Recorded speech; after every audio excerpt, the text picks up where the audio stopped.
اعوذ باللہ من الشیطان الرجیم، بسم اللہ الرحمن الرحیم۔ خواب کی تعبیر۔ اگر کوئی شخص خواب میں یہ دیکھے کہ اللہ تعالیٰ اس سے راز کی بات کر رہے ہیں تو اس کی تعبیر کیا ہوگی؟ سب سے پہلے خواب کے آداب بھی آنے چاہیے۔ جس سے بھی آپ خواب کی تعبیر پوچھو، یاد رکھنا کہ اس کے علم کو دیکھا جائے، اس کے اخلاق کو اور اس کا اٹھنا بیٹھنا بھی دیکھا جائے۔ سب سے پہلے کہ کم عقل انسان کو جو خواب کی تعبیر نہ بتا سکتا ہو اس سے نہیں پوچھنا چاہیے۔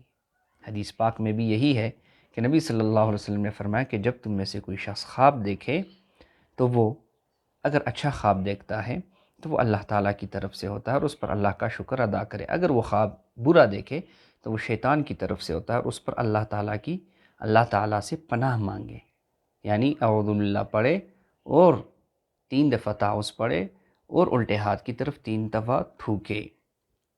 اور خواب جس کی تعبیر میں بتا رہا ہوں آج، کہ خواب میں اگر کوئی شخص اللہ تعالیٰ کو دیکھتا ہے اور اللہ تعالیٰ اس سے راز کی باتیں کر رہا ہے تو حضرت علامہ ابن سیرین رحمۃ اللہ علیہ فرماتے ہیں کہ جو شخص خواب میں یہ دیکھے کہ اللہ تعالیٰ اس سے راز کی بات کر رہا ہے تو وہ شخص جو ہے وہ اللہ تعالیٰ کے بہت قریب ہے، اللہ اس سے دوست رکھتا ہے، اللہ اس سے محبت کرتے ہیں۔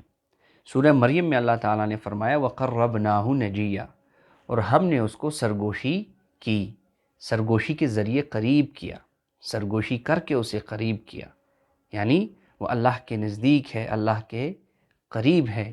یہ خواب بہت ہی اچھا خواب ہے۔